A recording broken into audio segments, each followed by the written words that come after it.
Straw Hut Media. Hi, this is Andy Richter, and you're about to see why you should not be alone with Jake Hogan. Don't be alone with Jake Hogan.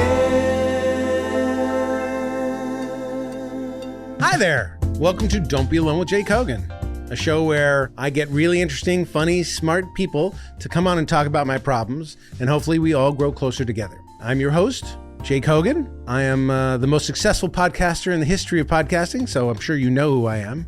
And congratulations for being here. I am a comedy writer and a philosopher and a comedy performer on occasion. So that's why I get to sit behind the microphone and you don't. Oh, no, that's not why. It's just because I decided to just ask somebody if I could do it. And then they said, okay. That's why. All right. So it's not such a big deal, it turns out, podcasting. But it's still, I like doing it and I'm enjoying it and I'm having a good time. And hopefully you are too. If you have a comment or suggestion, tell me what I could be doing better, or tell me a show you'd like to see a subject matter on, or any of that kind of stuff, or just a question for our guests. I ask questions for the guests all the time. You can write in to Don't Be Alone with Jake Hogan at dbawjk@gmail.com. That's just the initials. That's Don't Be Alone with Jake Hogan. dbawjk@gmail.com. Look how easy that is. I simplified it. I got a new one that was simpler, and I'll answer them. When I get them, I'll answer them. I swear to God. Anyway, today I am having the wonderful Andy Richter on the show, and I'm going to ask him about something that's been kind of on my mind, which is fame.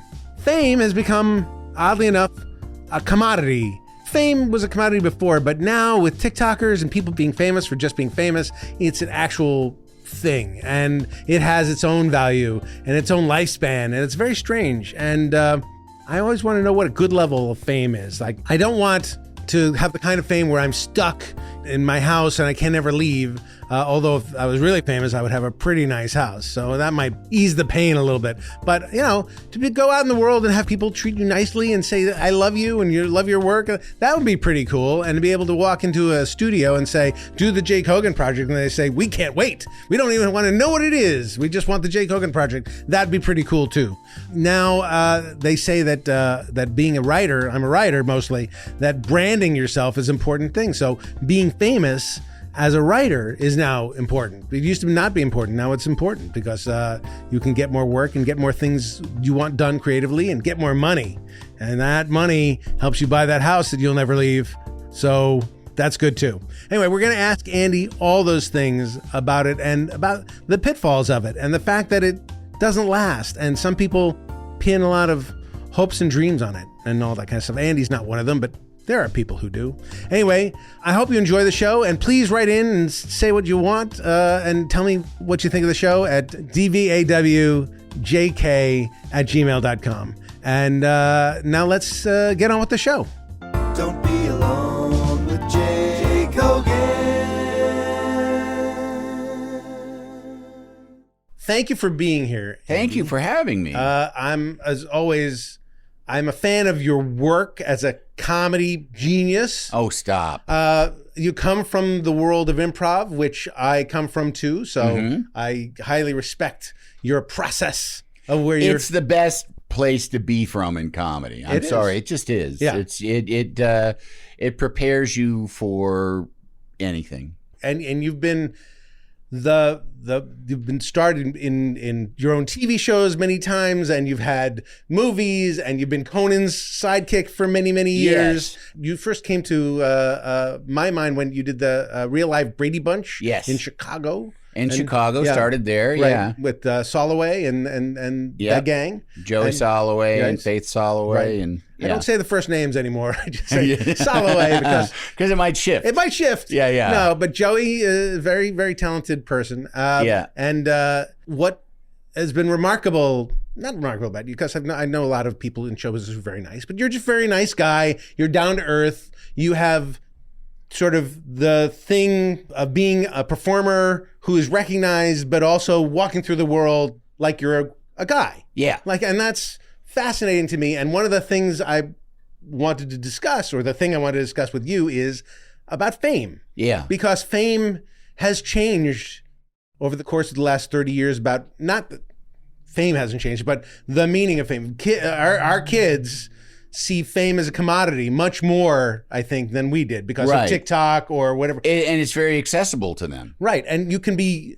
very successful for just being famous. Yes. And not just because, Yes. you did something. Yeah. The something was becoming famous. Yeah, no, I mean, yeah, social, it's all social media. It's all just social media. I guess maybe the Kardashians were a big step in kind of being famous for being famous. Yeah. But I think there've always been some people, Tiny Tim, like Tiny Tim was famous for being a weirdo. But Kim Kardashian did get famous for having sex on videotape That and not is getting true. released. So that's doing something. Yeah, I guess. But but that's also. My videotape sex did not get the wide Well, she didn't turn release. She didn't turn it into a sex on tape career. She turned it into a. Well, the trick is you say wearing I didn't. makeup at 9 a.m. That was released against my will, and I'm becoming famous.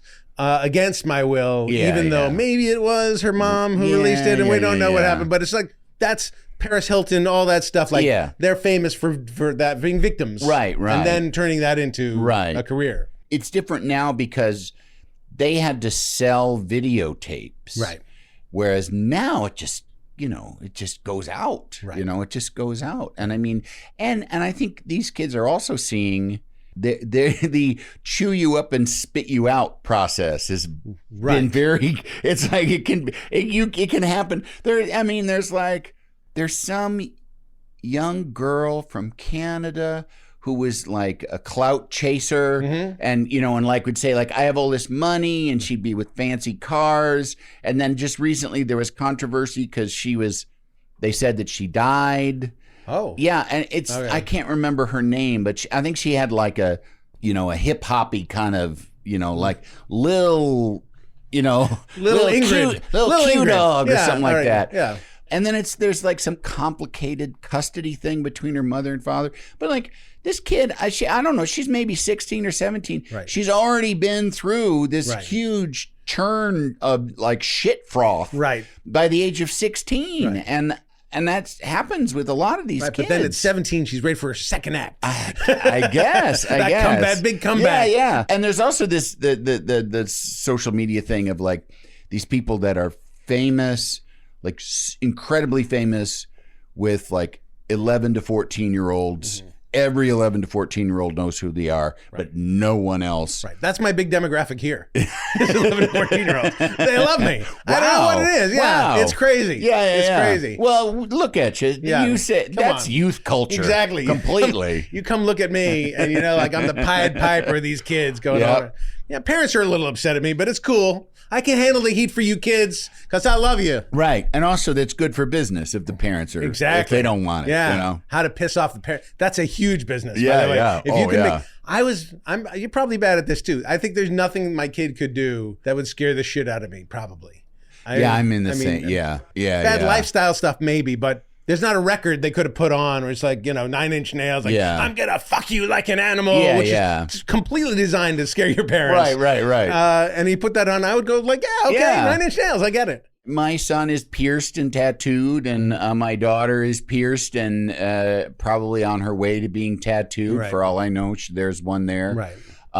It doesn't. My son actually, one of his legacies that he got from me is horrible procrastination, like just scholastic procrastination. Maybe from society too, not just you. And I still can't get homework done till the last minute. But he had a conversation once, he was kind of like, I wish you'd pushed me harder. And I was like, sorry. I was meaning to get around to it, but I was like, And I told him, I said, I don't, like, if you dropped out of school, I wouldn't. Yeah. I mean, as long as you're, I said, as long as you're happy. Right. And, and I think that I said, because that's that kind of achievement, a job and, an MBA or whatever. I said, that means nothing to me. He and his boyfriend had been together for 6 years. He's 22. They've been together since they were 16. That's a long, huge relationship. Yeah. And I said, I'm incredibly proud of you for that. Mm-hmm. And I tell people how proud I am. I said, you have an amazing group of friends that you've stuck with and that have stuck with you. I said, I'm very, very proud of that. I'm like, grades? Yeah, it's nice that you get good grades. Right. And, you know, if you get a good job, that's good too, you know, but Yeah. when he was younger, he was having a real hard time, like at the end of high school, just getting like his senior year, he just couldn't get anything done. We ran into you college shopping. Oh, with yeah, your son. that's you right. know, and my son, and we were sort of figuring out like where are they going to go and how's it all going to work. So, well, at that time, he was having a real hard time getting high school work done. yeah. I used your son as an example for my son, saying, "See, at least you're better than him." So that really helped us. I would see that's been a major motivator for me. Good. That guy, I can do better than that guy. But I told him at one point, if you want to drop out of high school right now, I said, if you don't want to go to college, don't go to college. If you want to drop out of high school right now, but I did say it like, if you can't do your homework, right, then maybe you should drop out of high school right now, because when you go to college, there will be homework. right. And if you're having a problem with homework, then drop out, get a job. I'm like, I don't care, whatever. And later he told me that when I told him that, it kind of broke his heart. And I said, yeah, that was the point. That's what I was trying to do. I was trying to like make you realize, like, I will love you and you can do all these things, but maybe you should just do your fucking homework. Right. It's up to you. Yeah. Whereas he wanted to make it up to you. Yeah. He wanted me to say, I insist that you do your homework and succeed and strive. And I'm like, look, you need a different dad if that's the kind of dad you want. Right. And actually, that kind of dad sucks. I would never want that kind of dad. Well, the idea of that kind of dad is helpful when you're looking for, it's the same thing as procrastination of time. Like the clock is your whipping master. It's the clock is the thing that says, oh, you better get to it. Right. But it'd be nice if you had a clock and somebody else behind you going like, Andy, you told me you would have it 2 days ago. Yeah. So that he wanted a little bit of that. But. Yeah. And I do know, I listen to Howard Stern, and he is one of many people that I know who used the desire to please an unpleasable father as an engine. Yeah. I didn't give a shit one way or the other whether I pleased my father. So I didn't have that engine. And in some ways I have thought, oh, maybe that would have been good for me to have a father that I was trying to please. But then I'm like, no, I don't want that. I wouldn't want that, because it's not. Howard talks about it now, like the desire to have a father that accepted him and loved him is half an inch below the surface at all times. Right. And it doesn't get cured by being successful. It doesn't. Yeah. He's still living with that pain of not being loved enough. Yeah. And it doesn't matter. I mean, maybe it did drive him to do what he did, but it doesn't reach any level of happiness. Right. Yeah. No. That's sad. I mean, I think he's happy that he's with what he's done in his life. Right. But it didn't end up, pleasing his father, really. It seems, I mean, the parents. I mean, it's interesting that the having, whatever environment you grew up in, it becomes a driver anyway, regardless. And so I had a very cheerleader mom and a kind of a critical dad. Yeah, still do. They're texting me right now. My dad's texting me something critical. He has a live feed to this. Exactly. He says, some criticism about this. That drives a little bit of comedy, and the comedy of criticism makes me sort of try to maybe work harder, and the voice of "you're great and you can do anything" gives me the confidence to do it, to fail, to go up and fail. So I mean, that's helpful. Yep. So I mean, I don't know. My son was on this show saying something similar to your son. He says, "I wish that I was a harder dad. Yeah, that I was more." But he was a really good kid, and he did a lot of things really well. I actually told him, like, you don't have to go to this hard high school that he went to. He went to Harvard Westlake. There are easier schools. Yeah. You can have a much better time not doing this. I didn't do this, and it was much better time. He's, no, I want to do this. Okay, whatever. Yeah. So I didn't have to push him, and I would pray for the days when he would make a mistake, when I could be a father and say, okay, no more video games for a week or something like that. And he would ruin that by saying, no, a month. Take my video games away for a month. Like, he would accelerate the punishment to be much more than what I want. It's like, 4 months, no video games. What's wrong with you? Let me be the Punisher. Don't you be the Punisher. Yeah, He just yeah, took it yeah. all away. That starts to get weird. Yeah. I think Punish me, Daddy. he never really had. Come on, Right. kid. Yeah. Well, I think I've learned a little bit more about my son right now.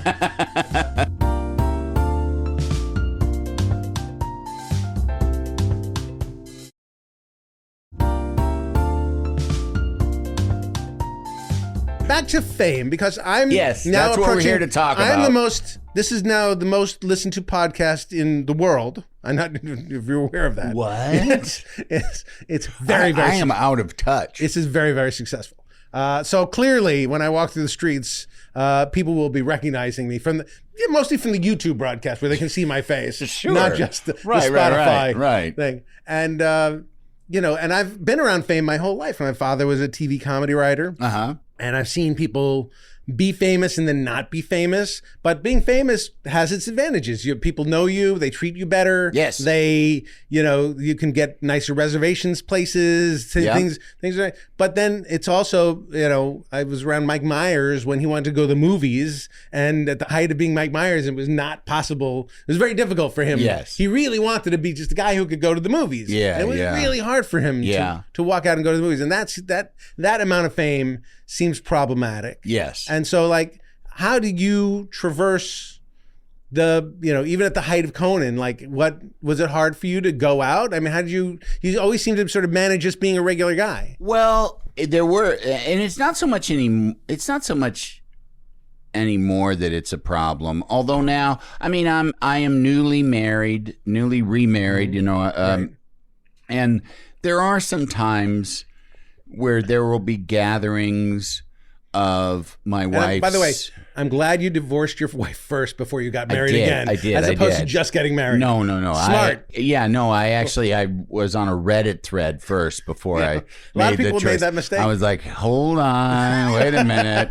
You can ride two trains at once, right? No. Newly remarried. Yeah, newly remarried. And there will be times where there will be a gathering of her friends or, and whether they're personal friends or kind of more workish friends. And there have been times, depending on what I can sort of suss out of what the gathering will be like, right, where I am kind of like, I will go if you really want me to, but I can tell you, I have a hunch I will not get much out of the gathering. Right. Especially if it's not people that are particularly meaningful to her. Right. And, if they're close friends, then yes, we have cleaved our lives together. And so I need to, your friends are going to become my friends as much as that's possible. Sure. But there are other ones where I kind of have to say, will not be enjoyable for me. Right. And I will be basically because it won't be enjoyable for you because they will expect some kind of show pony or something. A little bit. Okay. And I will basically be doing a press kit interviews. Okay. With people, and answering the same kind of questions over and over and over. And I won't be treated as a regular guy. Right. And I don't mean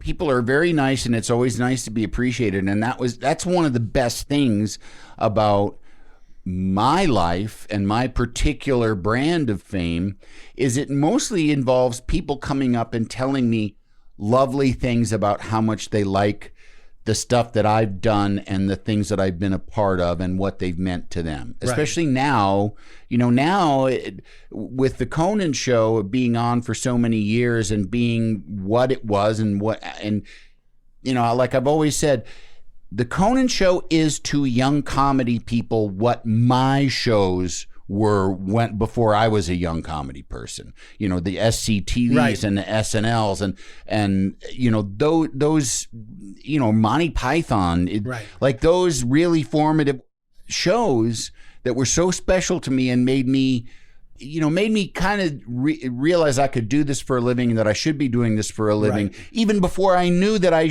could do this or should do this. Right. I just was so into this being funny and these people that were devoted to being funny. Right. And it was profoundly meaningful, these things. Yeah. So there's a lot of young comedy people that are where we were the same thing. And Right. It's, So and how do it's you- really nice. Right. So people come up to you like whoever it is, John Mulaney or whoever it is, and say, Yeah. like, this is the Yeah. you guys were the greatest. And especially at the wind down of the Conan show on TBS, it was like a month of every day felt like I was getting a nice eulogy that I Right. actually got to Right. hear. Right.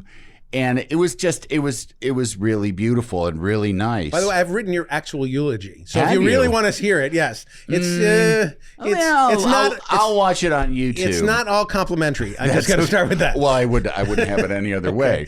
You got to keep the audience awake. Yeah, sure. Conan was a perfect example of a guy who got super famous instantly. Yeah. Like faster than anybody who hasn't shot a president. Right. It's just sort of like he's super famous. And the odd thing about Conan, as you know, is before he was famous, he was this weird, confident, preening, bit-doing guy. Yeah. Which made no sense. But then he became a television personality. Yes. Suddenly it made sense then. To an extent, I know. he still is like he does wait. He's like Right, he does he more than he runs needs at to. way too high in RPM Right. for somebody who's like now he's 60 Yeah. now. Yeah. He's 60 years old. You should calm the fuck down, Yeah. but he just can't. He's calmed a little bit. He's calmed a No, little he bit. absolutely Yeah, has he calmed a little bit, but he still Yeah. cannot stop. I mean, That's his personality. Yeah, That's it's his what's- personality. Yeah. He's just a bit doer, and I mean, that's one of the reasons we work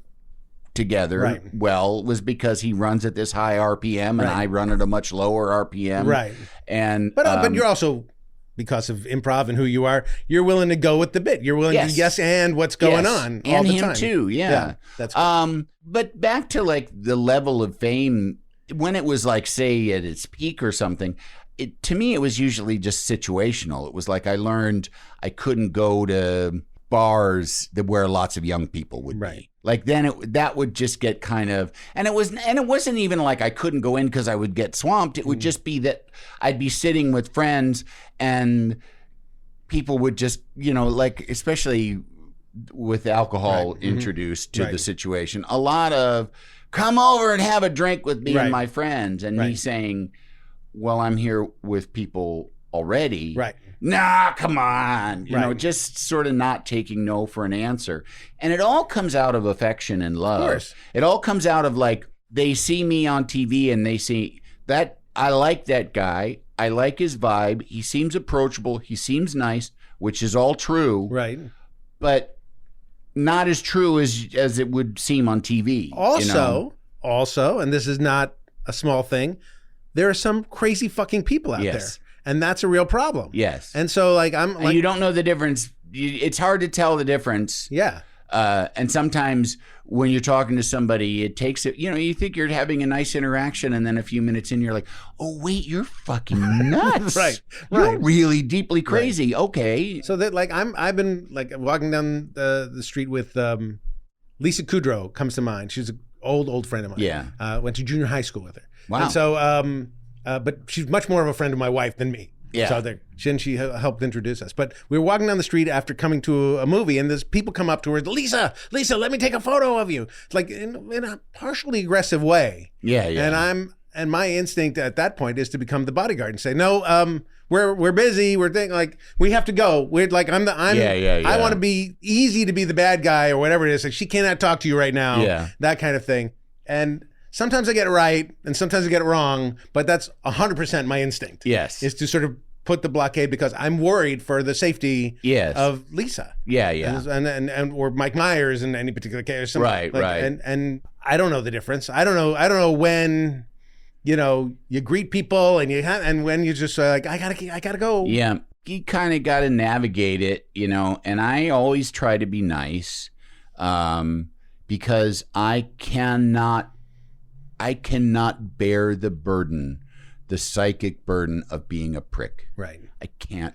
Which is I why you have cannot. to have the asshole next to you. I guess. Who's like, I guess. Oh, Andy, he wants to stay, but you gotta go. I've been in professional sort of like party situations where there's a publicist, whether it's a movie thing or whether, different networky kind of thing. And I'll be talking to someone and somebody that's there, that's on the clock working will come and say like, Andy, I need you. And they'll pull, and this happened like, a number of times in my life. And I'll say like, what was it? And they'll be like, oh, I thought like you probably wanted me to pull you away from that person. Yeah. And I'm like, oh, I can do that myself. I can sort of, I'm without being impolite, I can figure out a way. Well, that's, everybody can. It's just sometimes it's easier when you don't have to. Yeah. I just would prefer, for my own, I prefer to handle it myself. What about the world of people selfies? Just a selfie. You're having dinner, and you're on your honeymoon, you're in Zurich at a beautiful thing. It's like somebody's saying, just a selfie. I years ago learned, I'm with my family. I learned that rule, and I almost never had anybody be kind of bitchy about that. Yeah. If I say I'm here, Disneyland, I'm here with my family, so it's nice to meet you. Right. Thank you, but no, thank you. Right. Just not, and that. That usually is fine, but otherwise, it's not that bad. It's like I'm not being hounded in the streets, which is actually kind of sometimes led me to think that I'm probably being naive to think like that Brad Pitt can go sit in a Starbucks at the corner here and not be bugged, right? Or at least be bugged in an acceptable level. Right. I mean, incognito, like maybe if he's dressing down and wearing a hoodie and sunglasses and he kind of doesn't wear a beard and he doesn't look exactly like Brad Pitt. But if he's movie star Brad Pitt walking into any particular place. Yes. I do think a lot of the people that are imprisoned by their own fame, whether they know it or not, are holding the keys. Are there by choice. Absolutely. Yeah. And I know, and I have been to gatherings with famous people that are not that comfortable without not being there. They have created a little sort of like magical bubble world for themselves, and they like that, and they're not that comfortable outside of it. Right. You're talking about me, aren't you? You son of a bitch. Yeah. Listen, I'm talking about you and Bob Vila. My world has been manicured and specifically made for me for my own comfort. Yeah. That's a choice I made. Yeah. I'm not hiding from anything. Yeah.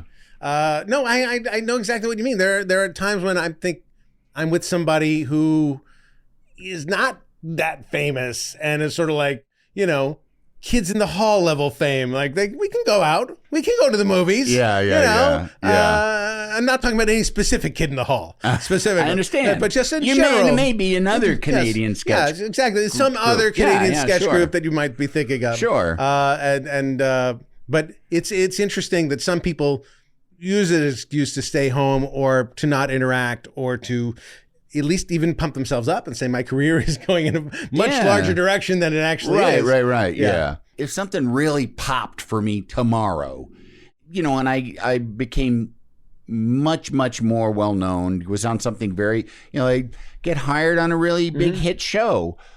I'm still going to go to the fucking grocery store. When this airs, this thing airs, oh my God, you don't know. You have no idea. But we'll see. But you'd still go to the grocery store. Even after this goes. I have a pretty good idea.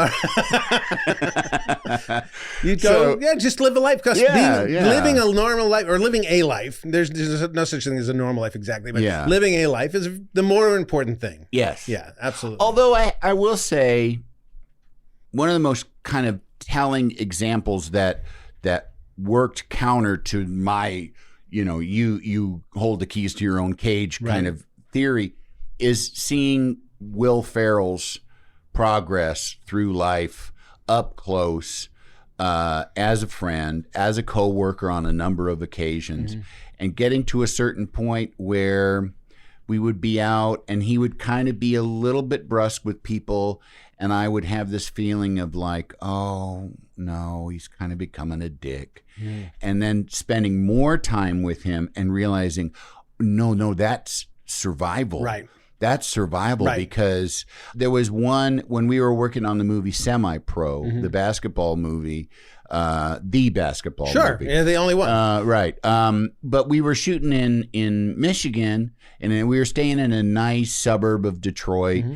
And on a Saturday, he had a birthday party for his wardrobe person who works with him on everything. Mm-hmm. And he has a wonderful group of people around him that are like, it's not like a star with their entourage. Right. It's like a nice guy who has all these nice Right, people a that team. work for him. Yeah. Yeah. And they're just, and it's very friendly and very normal, and like there's no eggshells that are being walked Right. on.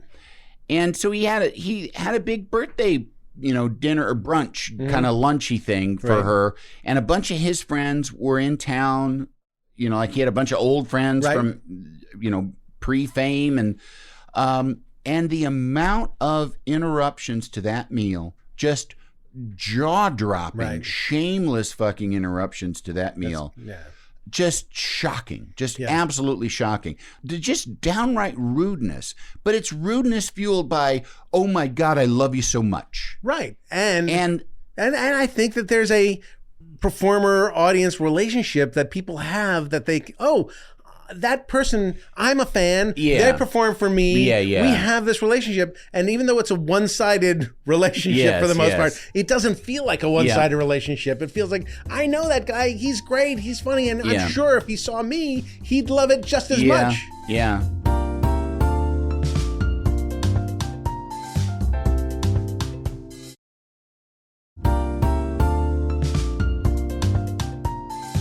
Although I do fall more on the side of, because even having gotten to be someone that's known and having gotten to be someone who is asked for autographs or selfies or whatever, I still look at it where I try as much as I can to think of the person that I've always been, to think of my core personality.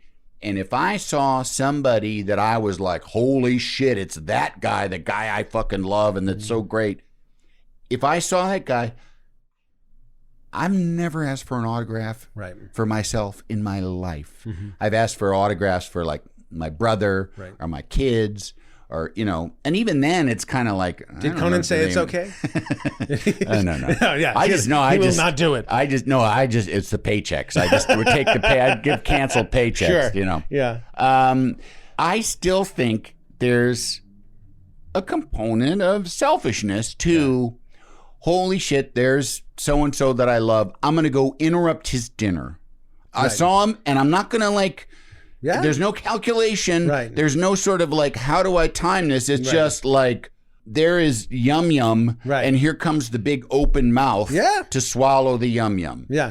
And that gets weird. Yeah, And it I is. mean, even within that brunch that we had with Will, there was a woman that came over and she brought her little kid, and the kid was supposed to do some kind of trick, and she was like, I want to take a picture for my husband.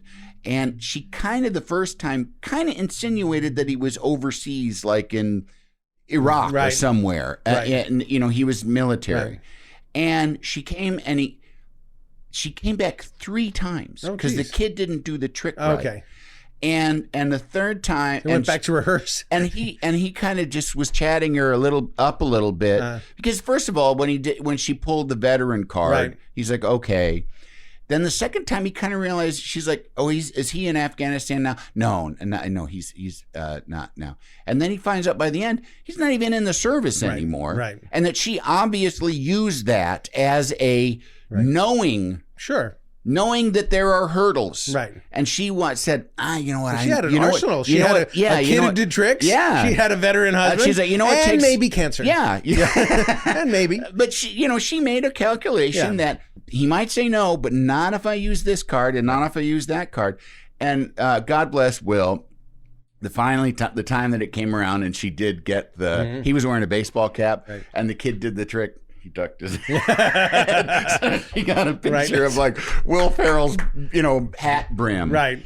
And the other thing about that is that he, in that particular meal and that party, that gathering, he was telling people, not till the end. Okay, I will, but not till the end, Right. not till the end. And it was a big, open kind of converted industrial space. And when it was time to go, and he got up, like a flash mob of zombies, the entire restaurant descended on him. Right. Not like the 5 or 6 people that had asked. Yeah. The entire place. Yeah, that's scary. And that's like... That's scary. Yeah. In a way. It's very, very strange. Early on in me being famous, I went home to Chicago, and it was Christmas time. And I went with my mother to a Best Buy because she had to buy something. And while she was, and this is when it was still CDs and, and she was shopping for whatever she needed, and I was just kind of browsing the CDs, and she was still very excited that her son was famous. And on the way to the car, she said, did you see that there were a couple of guys working there that were following you around the whole time? And I said, no, I did not see that. And she said, yeah. She said, pretty much the whole place was staring at you. And I was like, and she said, what? And I said, Mom, think about that phrase.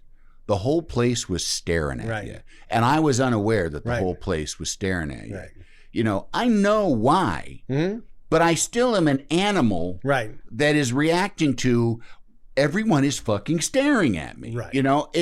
There is just a natural biological reaction to, wait a minute, why we're used to a certain amount of anonymity that just is our regularness. My mom would say the same thing to me, having been a writer on The Simpsons. Really? Like, oh, they were staring at you. It's like, Mom, that was just security worried that I was going to steal a CD. She said, well, I told them. No, I mean, it's been very strange. The Simpsons is a very strange experience because some people kind of know who you are, at least your name. Some even know your face. I've been asked for autographs. Sure.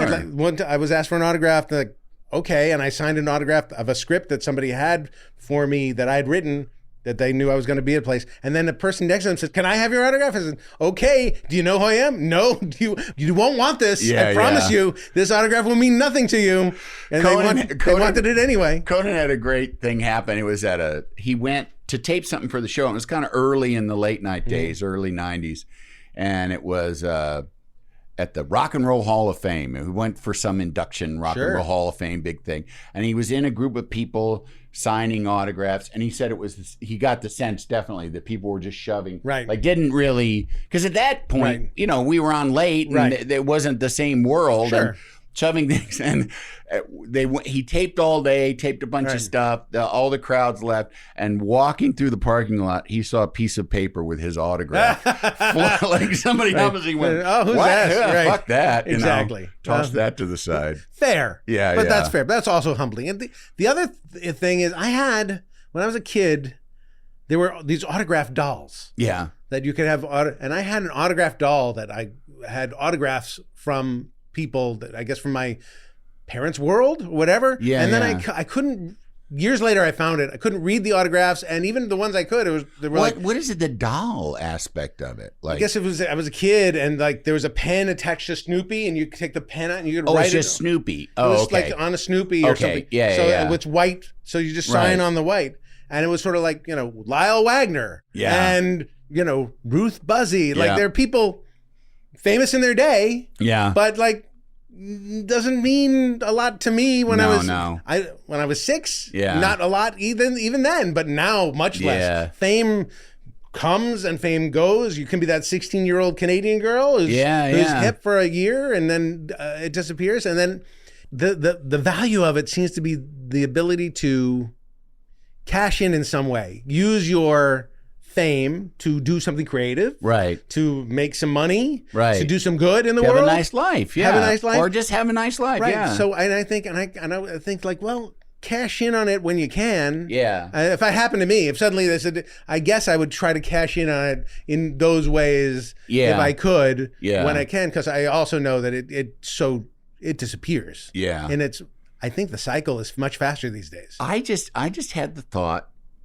Because I was in Atlanta working, and so I was just like flipping through the TV much more so than I would do at home. Because you love the Southern TV. No, because Georgia TV is pretty great. It's like I still like having live television. Right. Like the notion of everything being on demand. Like live broadcast. Yeah, there is, and it's the same thing. I still like to listen to radio, not necessarily but like satellite radio, and sometimes even terrestrial radio. But just the fact that someone is playing something for me matters more than I'm just in my little box listening to my recorded things. And so I like to flip through the TV, and I came across All in the Family was playing, or maybe it might even have been like Time Life Presents kind of All in the Family something. And I just had the thought, because it was Archie Bunker in his chair, and I thought, I remember there being a big deal about they're putting Archie Bunker's chair in the Smithsonian. Right. And then for years after that, it seemed like that special magical chair. Right. Now, who gives a shit? Right. Well, now that special magical chair, all the people that care about it that cared about it to the level that they would expect, that they would want someone to care about it, are older than me. Right. And so in 10 years, Archie Bunker's chair, who cares? Right. You know? Well, I mean, it's all so ephemeral. Yeah. And that's the weird truth. People say The Simpsons will live on forever. Like, no, it won't. I mean, a good long time. Listen, it's been on for 30 years, so kids still know it. Absolutely. But the second it stops being made, there's going to be 20-year lapse, and then people will forget about it. It'll be like Little Abner or something. People won't know what it is and won't care. Right. And Frasier, I worked on Frasier. It was a big deal at the time, and now there's a reboot, but it's not a big deal. But it's sort of like I teach students, and they don't know what Frasier is. They don't know what MASH was, and they don't know what Mary Tyler Moore's Show or Taxi or any of the shows that I grew up in. And I don't scold them, say, "Well, you don't know that." It's like it's not their time. It's not their stuff. They say, "Well, I don't know the TikTok star, and I don't know this." Like, right? They're right. That's the world they have, and that's what's famous now, and that will be gone in 25 years. And okay, so, I just saw something this morning. And it was like a young gay man interviewing people doing one of those kind of Billy Eichner kind of intrusive interviews, but which I don't even know what the point of it was. But there was a woman older than him who was explaining, because he was asking about, what's the gayest song you've ever heard or something? And she said something about YMCA, and he was like, why is that gay? And she's like, well, she said the YMCA before, that meant there was, while everyone was still in the closet, that was known as a place where, men staying together and sleeping together. She goes, it was very much a place for men to hook up. Right. And this young gay guy, he's like, so it was like Equinox before it was Equinox. And it's just incredible, like what you and I, like YMCA, and like what's the jokey thing about YMCA, and it's supposedly Christian, but no, it's mostly cruising and hookup, and like to like a young super gay person who's on the street asking questions about gayness, it's just it's not.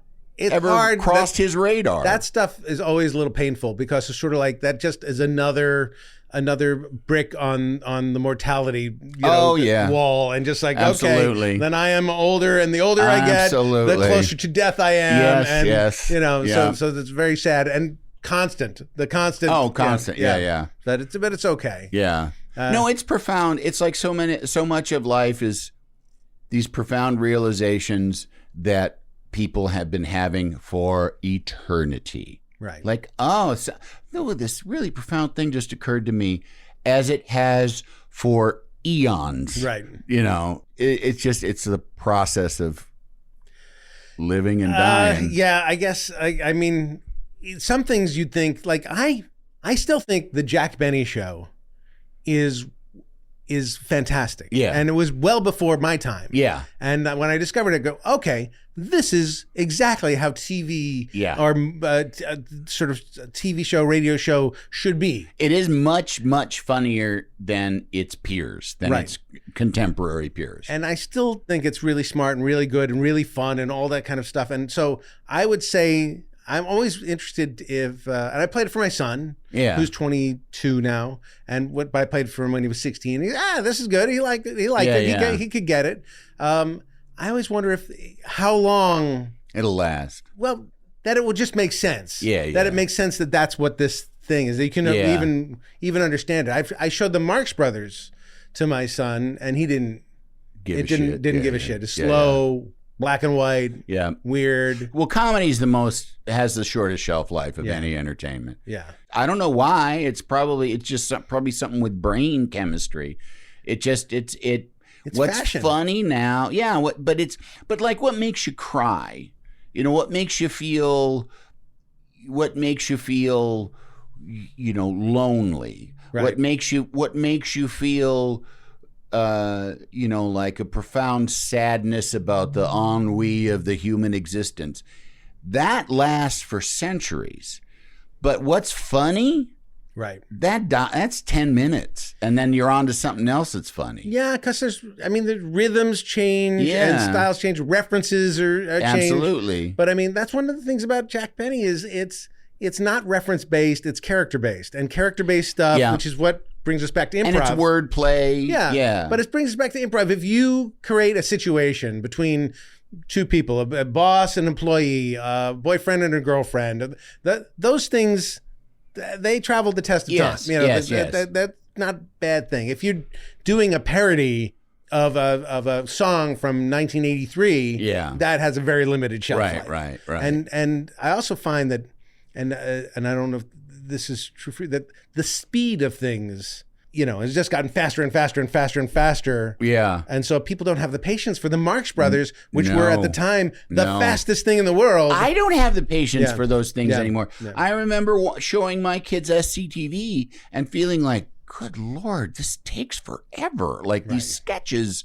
just go on and on. Right. And especially making a strip show on a daily basis for many years and getting just to be like, realizing it's got to really, move. My own attention span has just been hammered by television and hammered by what's fashionable. I don't know what you just said. I wasn't paying attention. See? So wait, no, what? Uh-huh. I have not. I'm not following.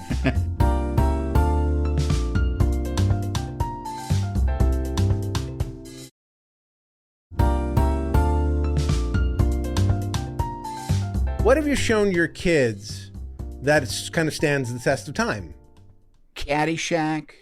My daughter who's 18 now, although she's a little bit beyond it now, she's a cineast. Okay. Now she's very much a film student. Well beyond Cabin Boy. Oh, well beyond Cabin Boy. Okay. But she loved. We obviously, I think, must have at one point put on something like Caddyshack. Right. But she went through all of the big comedies, all of all of the John Candy, all of those, and all of the Bill Murray, right? And she absolutely loved them and sought them all out and watched them all on her own. Now she's a little more. Now she wants to watch the boring art movies that I saw in film school. Right. But I'm like, oh yeah, all right, we could watch that. And she's like crazy for Cassavetes. Oh sure. Which I mean, I like John Cassavetes, but between John Cassavetes sitting and watching a John Cassavetes movie and watching a Great British Bake Off that I haven't seen, I'll watch the Bake Off. Oh, 100%. 100 times out of 100. Part of the Cassavetes oeuvre and all that kind of stuff, which I also saw in film school, was people acting up a storm, man. They're just the angst. Yeah. It's all about the angst. And it's like, I don't have that much angst. So it's very hard for me to relate to all that angst. Yeah. The husband walking in the door, furious at the wife, and staying that way forever. Well, and it is striking that what was the kind of anti-formulaic nature of it, which made it stand out in its time, still does resonate. Right. With a young person who wants anti-formula and is excited by anti-formula. It can feel realer. Yes. Which is that's interesting. But yes. sometimes realer is boring.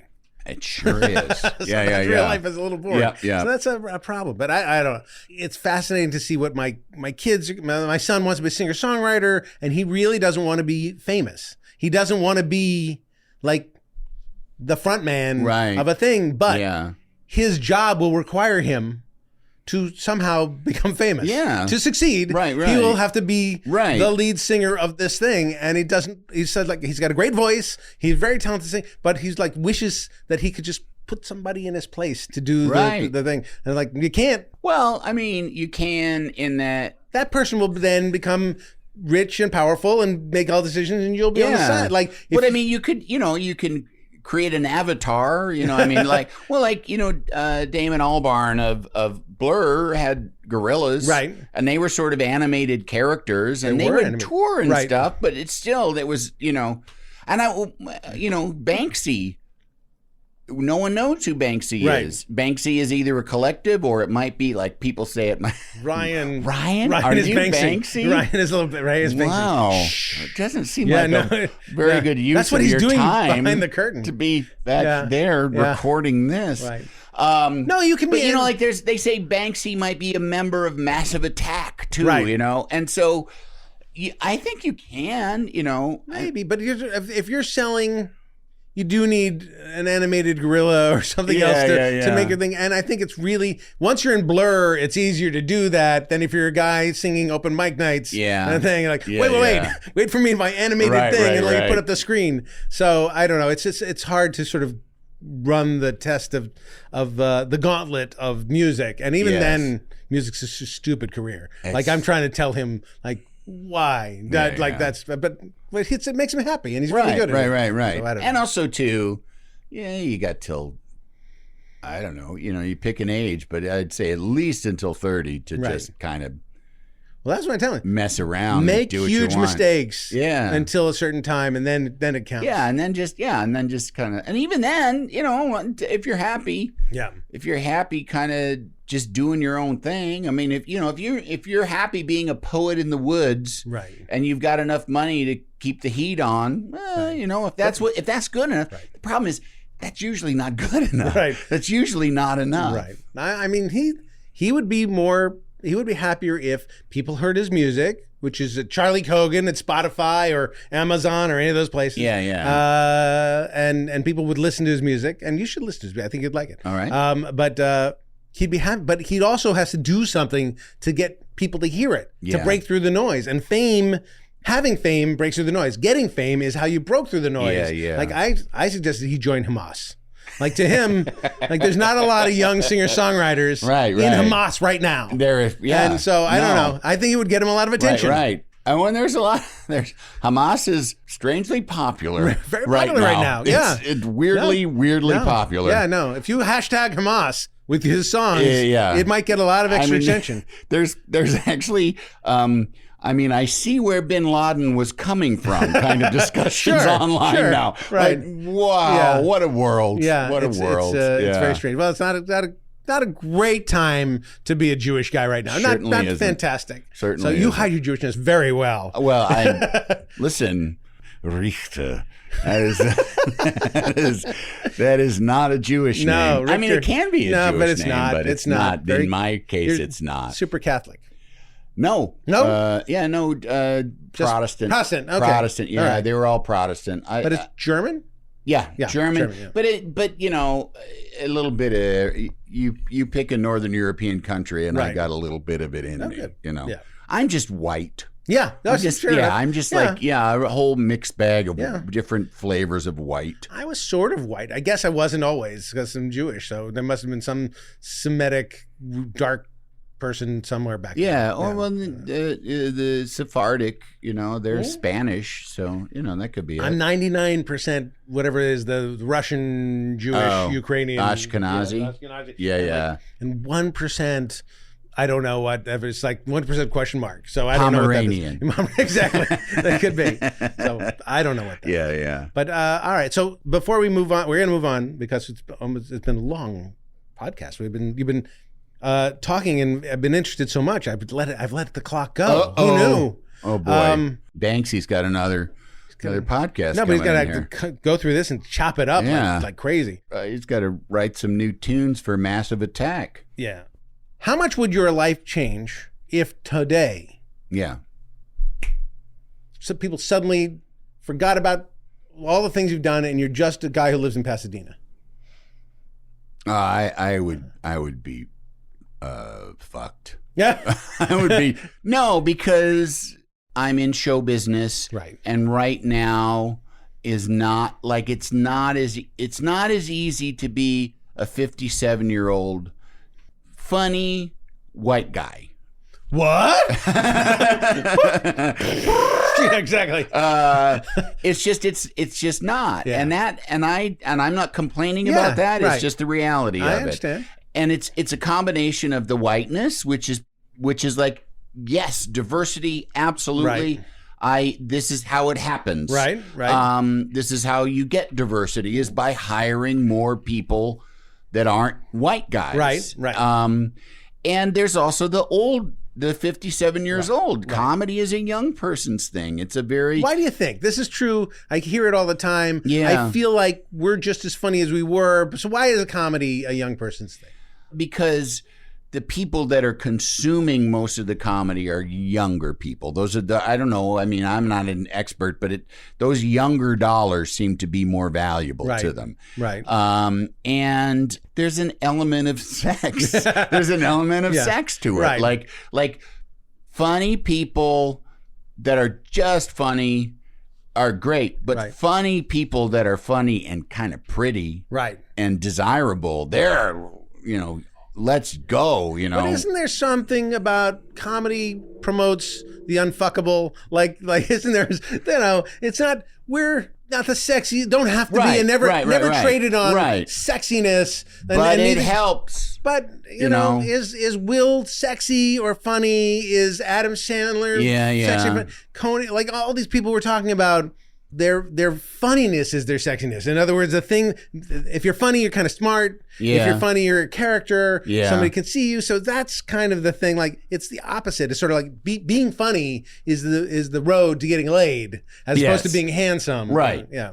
And I think especially COVID made it, when the world shut down to it, it really did put like this kind of line in between comedy people of like my comedy peers and younger comedy peers, the younger people that are, doing stand up now and making movies. And, like Natasha Leggero said, like she went and did something at, Dynasty Typewriter or something. And she was like, everybody was, either trans or black or and she said it was just like a rainbow coalition of like young people that she'd never heard of and who had never heard of her, and they were all very funny and all very talented, but she just said there was this difference. And I once had some industry person talk about the difference between younger comedy people coming up, and one thing she said it's all these kids that were raised on Tim and Eric, and that is like, I think there's some real truth to that there is kind of an absurdist, the joke is there is no joke. And sort of what's funny about something is that it kind of is a parody of something, but that doesn't really have a point. I mean, the meta of it, sort of like it's a joke about the joke. It's like the thing that they did on Tim and Eric with the opening theme song to a TV show that went on and on and on and on and on. It's based on Too Many Cooks. It's based on a parody of a theme song, which had been parodied many times. And then how do we do it even more? And then even more than that, and all that kind of stuff. So it's meta. So you have to have, or it helps to have had the experience of the other jokes to get this one. Well, and even, like when you hear Eric Andre talk about his show and he talks about sketches, he's even discussed it as being like, there's no like, like, good day, sir. How can I help you? It's just, you get to like, what's the idea? And then you get to like, somebody falling through the ceiling, and then you cut. There's no setup. There's no middle part. There's just, hit me with the funny, hit me with something absurd. And that, and a lot of that stuff is really tremendously funny, but it is different. And it isn't like necessarily the way that you and I end up thinking about how do you make comedy, right? Right. I mean, that's about patience too. Like, we got to get to the premise, boom, and set up but I've been doing improv work lately. I'm still in an improv troupe, and one of our rules is let the scene develop. Yeah, is just settle in and let it become something. I mean, again, that process is different than a written sketch, but it's still it is interesting to the patience to watch something develop. Right, and I guess the process of improv is hopefully a little entertaining in and of itself. Well, and you have an audience that's there specifically for right. that. Nobody's when you're at home with a remote in your hand, you don't have any patience. Right. It's interesting that the fashion of that changes, and then it will change again and change again. Yeah. And so like soon hitting it first is old school. Yeah. And then taking your time will be, new school. Well, and then also to your thing about if it all pre-knowledge of me was erased, how would I be? The other thing that I don't have going for me, and it's very much why I'm an improv, it's why I was a talk show sidekick, I'm not a great self-starter. I'm not like prone to think, how can I get out there? What can my next thing to do? Right. I just don't think that way. And I'm my son telling, but it's the universe. Hey, why weren't you a little harder on me so that I would be a little more driven, right? And have a little bit more structure and a little bit more self-starting. So that's always been hard for me because, my ambition, my drive came out as being in places around certain groups of people with whom I shared a common sort of, I don't know, zeitgeist or whatever you want to say, just the same kind of vibe, and being there ready for when stuff happened. Right. And I did that. I've done that repeatedly throughout my career. But that doesn't always, Ben Affleck and Matt Damon had to write a screenplay to get movie parts, and that's like, it worked. And well, that's being proactive. Gigantic movie stars now. I never, and by the way, was very good at that. To all my actor friends out there, just that's as easy as it is. Just write a screenplay for yourself, and then you'll become a huge movie star. Right. That's how it works. It's got to be good. But whatever it is, just put it out there, and then you'll just do that because that's the road. Yeah, that's the road. There's no other road. Yeah. Sorry. No, I mean it's very. That's like it was a crazy lottery ticket style. Yeah. So get it written, get it produced. Yeah. Let them be in it. Turns out good. Yeah. All the stuff that almost. Well, and also too, it's like you. From the outside, coming from Yorkville, Illinois, I thought, well, you get into show business and then you just kind of work at being good at something, and then people present you with opportunities. And I still have not fully accepted. Yeah. That works on. That's kind of the story, but really, you got to make stuff happen for yourself.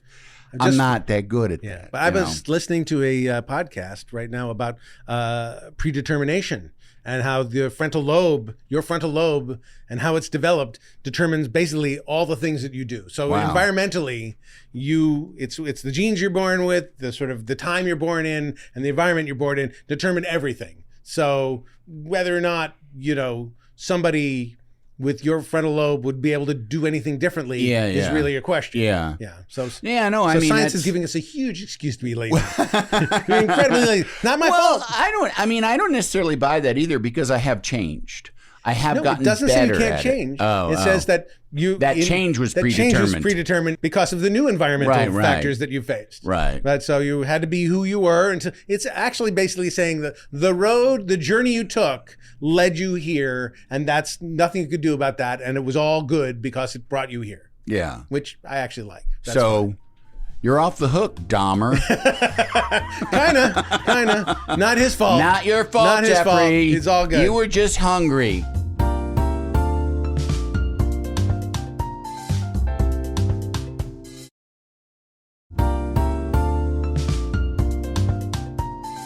All right, so now it's time for viewer mail or listener mail. Listener mail. That depends. They're a viewer. They might be viewing. On YouTube, it's viewer mail, on the podcast, it's listener mail. Yeah. Now it's time for listener mail. So this is from Holly, who says, what can be done about regret that you feel over something that happened with someone who has passed on? Since there's no way to make amends, how can you move past the regret? And should you move past the regret? Well, I mean, it's kind of situational.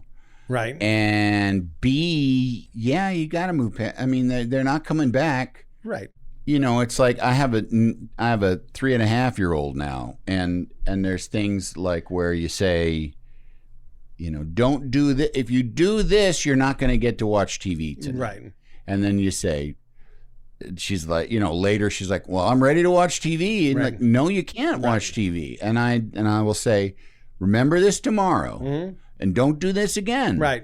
And that's, you know, that remains. Right. That lesson remains. That guideline remains. So yeah, the best you can do with regret is don't do that again.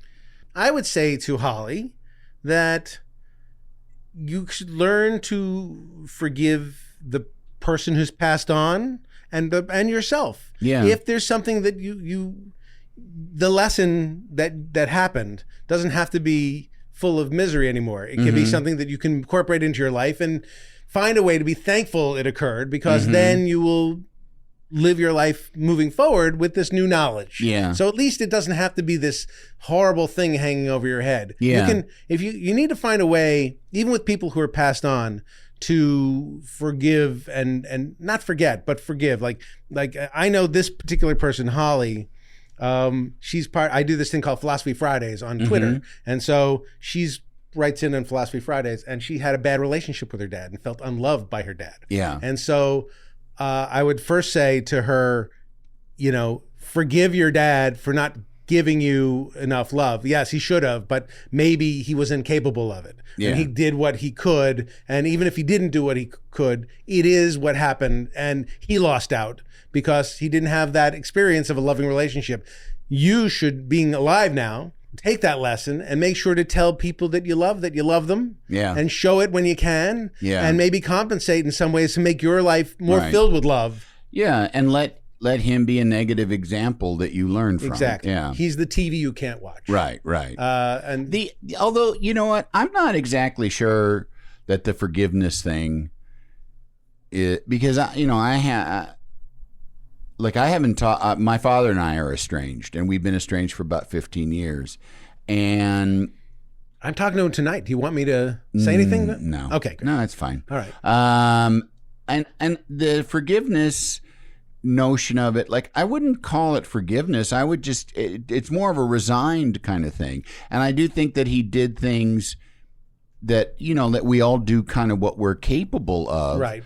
But there's, you know, the way that a person behaves and the way that they live their life, we also can't let everybody off the hook. Well, that's true. You know, we got to have a standard of kindness and consideration, and I guess we all have our own buckets of slop. Right. Don't slosh it on other people. Right. You know? I guess there's a difference between accepting bad treatment of yourself and understanding that this is the way that person is. I mean, there's a lot of blame, and maybe you have blame for your dad in this regard, but if you're estranged, it's not just about blame. It's like you couldn't have that relationship. Yeah. You just couldn't have that relationship because for whatever reasons that he was and you just couldn't have that. Yeah. But I hope that in that you don't bear the burden of I wonder if I'm doing the right thing, or don't bear the burden of God damn it, I wish it was different every day. No, I'm resigned. Okay, so that's the forgiveness I'm talking about. Yeah, the weight on the personal weight that people carry with them, where it's really rough and they're fighting with themselves on a daily basis. Mm-hmm. That's no, and that isn't also to say that like it isn't sad, and that it's tremendously sad. Right. It's tremendously sad, and all in all, having gone through having a dossier 12 inches thick about the whole subject and having gone through it 100 times, this is what it is. Right. And this is what it has to be. Right. You know, my ex-wife had a lot of conflict with my dad, and even she, and he with her, and she used to encourage me to try and make a rapprochement. Mm-hmm. And I would consider it. I mean, really consider it and really think about it, and then think, no. Yeah. And I would occasionally too get information that would support that position of no, this is what it should be. But like I say, it's tremendously sad, and it will always be tremendously sad. Right. But there's lots of tremendous sadness. But there's more for you. The separation is more freeing than not. Oh, absolutely. So then absolutely. that is the essential quality of this is like, and if you can even say that a person can't help themselves, they are who they are, and still say, but I don't want that in my life. Right. So, that you can forgive as much as that. Yeah, I understand. And just to me, forgiveness has an aspect of the forgive and forget. Right. No, not forget. Yeah, but in a much smaller way, I'm still talking to my parents, and Lord knows I wish it wasn't. Yeah. But I'm still talking to my parents. And they buzzed me 3 different times during this thing. Like, they know I'm here. They don't call. They're buzzing me. Right. But, my mom and dad are fallible people, as am I. Yeah. And so I have to forgive my dad the qualities that still to this day are button pushing qualities, and that he can't help. And I've discussed with him. I've said, hey, you do that, it's going to push my buttons. He says, I'll try not to do it. He does it anyway. Yeah. Mom too. And sort of like, okay, well, that's who they are. And the older I've gotten, the more acceptance I've given them, the less it pushes my buttons, and the more free I am by saying, "Oh, well, that's just them. They don't mean it. It hurts less somehow." So I save myself a little. I also would say to Holly, I would be careful with this advice, but as someone who has worked pretty hard, probably the thing I've worked hardest on is my own mental health, and is to just getting to be. To being better equipped to live a human life, right, and to not be miserable and not be depressed and not be sad and think about how I contribute to situations that I'm unhappy with. Early on, when I started into the process of really trying to be better, and I think there's a popular sort of notion that compartmentalization is a bad thing. Like if there's something that's bothering you, you can't just put it away. You can't just shove it in a box and shove it to the side because it will just fester and it'll eventually. And that is true, but not universally. Right. There are plenty of things that happen in life that the best thing you can do for yourself is to put them in a box and shove them away. Yeah. Because there's nothing you can do about it. Right. There's a lot of training and a lot of practice involved in learning the difference between, if I shove that in a box and put it away, I'm going to become an alcoholic. I'll be 600 pounds. Change the things you can change and accept the things you can't. Yeah. But these other things, this person's ability to be the person I want them to be, that's not going to be. So I'm just going to put that aside and I'm going to deal with them. But there's most of it is going to be in this box here that I keep here, and I know it's here, but it's not going to. I'm not going to let it bother me. Yeah, I would say the Serenity Prayer that the alcoholics have everything right. That's why my main goal is all the alcoholics have everything right. Yeah. So I'm trying to be more like the alcoholics in every way I could possibly be. Yeah. If I wish I liked alcohol better, that's the only thing. Yeah. But really trying to figure out what you can change and what you can fix and what you can't fix. You cannot dwell your life over it because it's a real waste. And I think people do. And I think people use that as both, it's a crutch, because it stops them from worrying about other things, but it's also, it's also a plague. So it's like figuring out how to put it in a place that you can deal with it is important, or you just wouldn't get out of bed, which happens to a lot of people a lot of the time. Yeah, absolutely. It's happened to me on an occasion or two. Definitely you have to figure out how to solve these things in my mind and get them be able to get past it. But it's not just putting it in a box; it's examining it and then putting it in a box. Yeah. And that's really helpful. Well, that was great. The last thing we do on this show, I don't do it often because I forget about it, but I'm not forgetting it because I'm looking at my list right now. Is the moment of joy. A moment of joy. What is something that gives you joy? That if you really wanted to make yourself happy in a moment, what would you do? There's a few things. Cooking is a big one. I like making a meal. Yeah. Are you a direction follower or an improviser? Mostly improviser. Okay. My favorite kind of cooking is what have we got? And let's see what we can make. Right. And I derive a tremendous amount of enjoyment from it. Like I was in Atlanta for 10 days working, and last night, and we're newly moved into a house that's being renovated while we live in it. Okay. And our kitchen is a 70s kitchen. Right. It's overstuffed with too much stuff. And I just made, like last night, I made kind of like a, mashed potatoes and gravy and roasted carrots and a plant-based chicken cutlet kind of thing. And I just I needed to do it. You know, I hadn't cooked in a while, and I needed to kind of. Are you do vegetarian? That. No, but my wife is. Okay. Because we had pastrami not long ago. No, I'm not.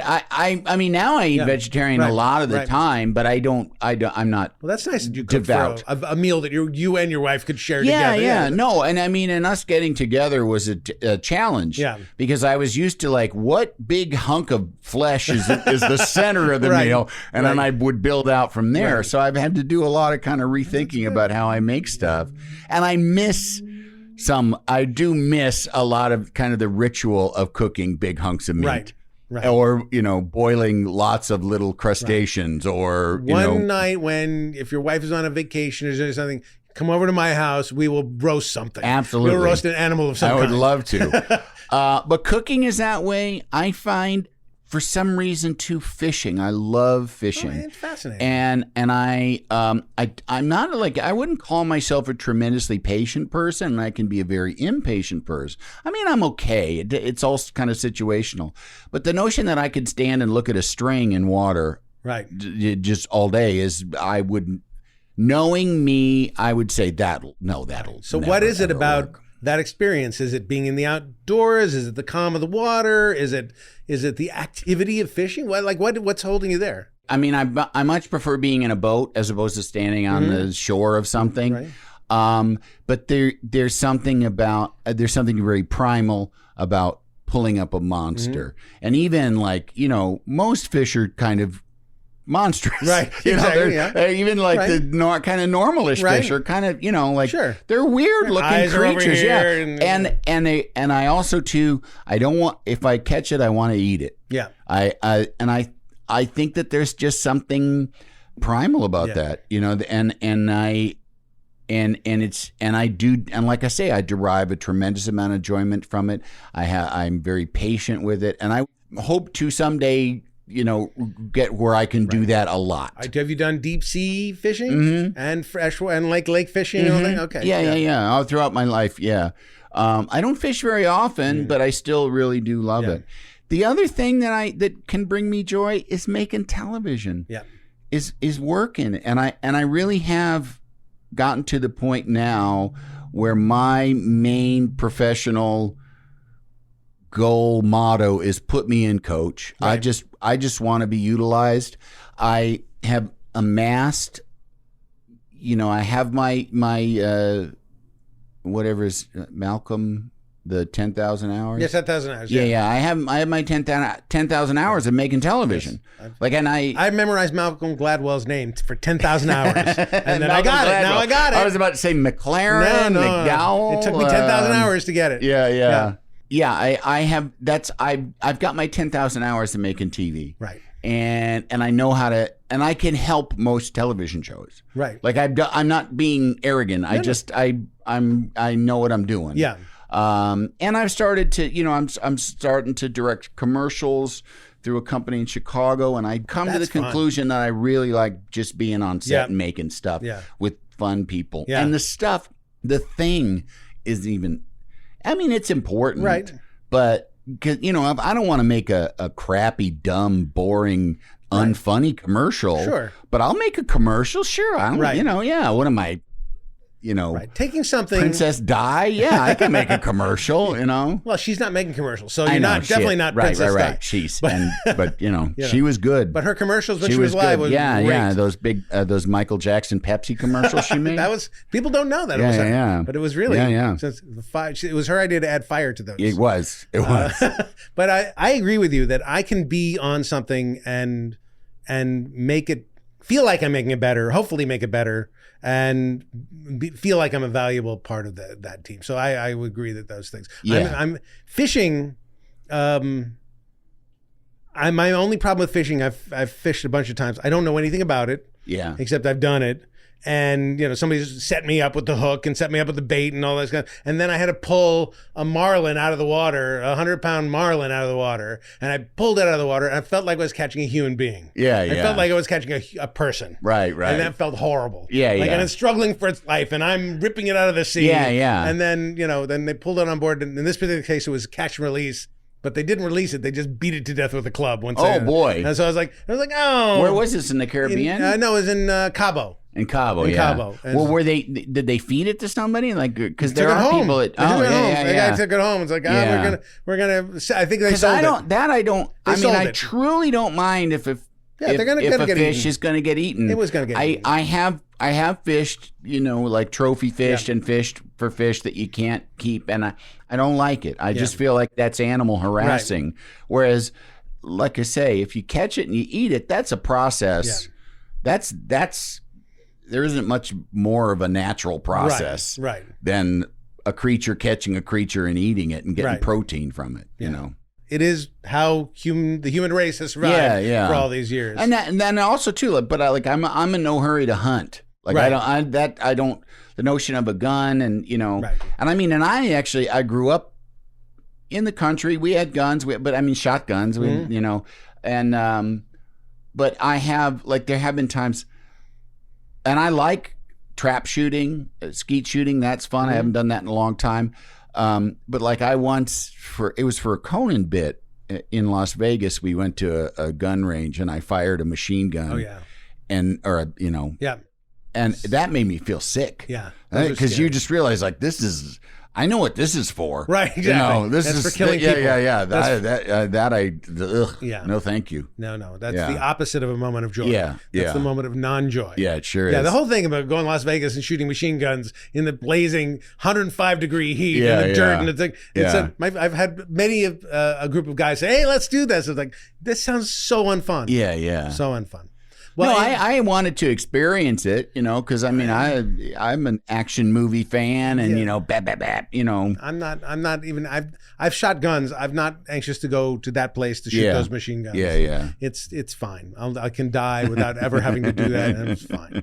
It's good. Well, Andy, thank you for being here. Thank you, Jay. This has been a great conversation. So thank you. As always, you're smart. You're funny, and kind. You have a great heart. Thank you. And I like to sit with people with great hearts, and that's you qualify in a big way there. Thank you. So that back at you. That's why I'm here. You have a podcast that the 3 questions. Yes, I have a podcast called The 3 Questions that it touches on similar topics. Because I copy you in every way. Right. It's called The 3 Questions. I wanted to have a conversation with people that would sort of mirror a therapy session. Because I am a firm believer in therapy and its usefulness, and it's been very, very integral to me being a better person now than I used to be. So the 3 questions are: where do you come from? Where are you going? And what have you learned? Which I felt when I was thinking of how to kind of trick people into having a therapy session. I thought those are kind of the questions that therapy is sort of centered on. And to varying, sometimes it's I can answer them right now. Yeah. Encino. I come from Encino. Sure. I'm going to Torrance. I see. And don't take the freeway at 3:00. That's a good one. That's what I learned. Right. Okay, so show's over. That would be a very quick show with me. It would be. I just had Jose Andres on, and at the end he's like, "So when are you going to ask me the 3 questions?" I was like, well, you answered them, Right. Spain, I don't know, wherever there's a war on, and Right. Well, that was like me when I was a kid. My parents, I kept asking them, what's the birds and the bees? I wanted to know the story of the birds and the bees. Yeah. And they said, well, when a man likes a woman and man has a penis and a woman has a vagina, they explained the whole thing. I'm like, yeah. The What story about of the the birds and the bees. Yeah. I was expecting a fable or some kind of. Right. I was so disappointed. That it was just a euphemism. Yes, it was just sex ed. Yeah. That's bullshit. I want a story. Right. So that's why I hate my parents. That's really the main thing. That's my biggest thing. Well, again, thank you for being here. I want to thank Jay. the audience, all my debunkers.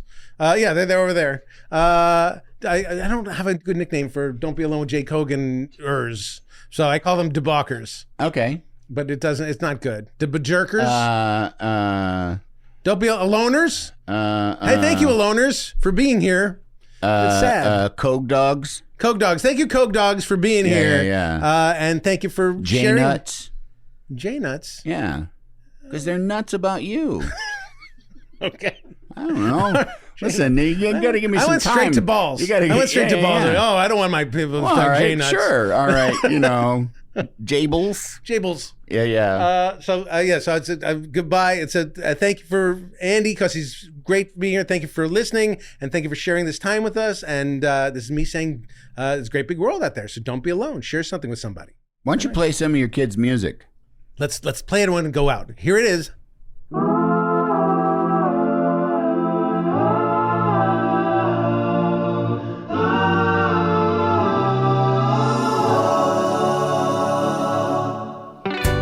In my dreams I can be someone else, stormy as winter snow or smooth as summer breeze, and life plays out like waves on the open seas. I can be a cowboy sitting on a grain of sand, stand 10 feet tall and know exactly what to say. But when I wake up, it all just floats away. 'Cause I'm just a knight in cargo shorts and faded graphic tee. Shining armor's tough, but I'm strong enough, and our dreams won't set us free. What you get is what you see.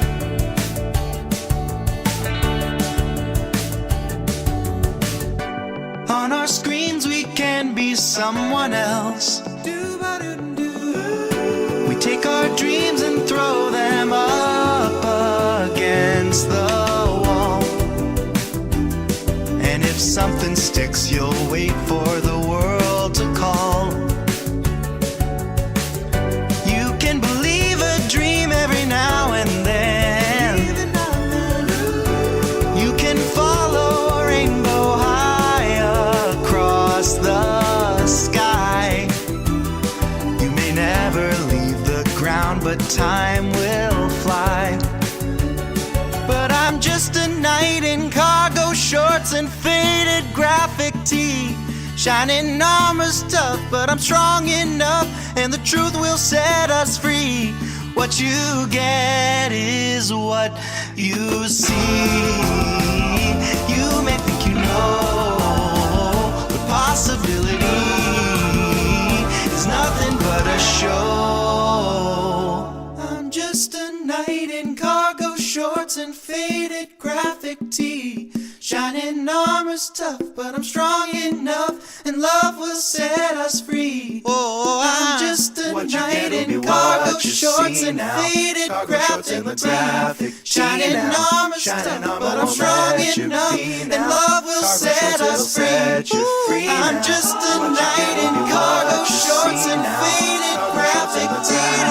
Shining armor's tough, but I'm strong enough, and love will set us free. What you get is what you I'm just a knight in cargo shorts and faded graphic tee. Shining on and armor's tough.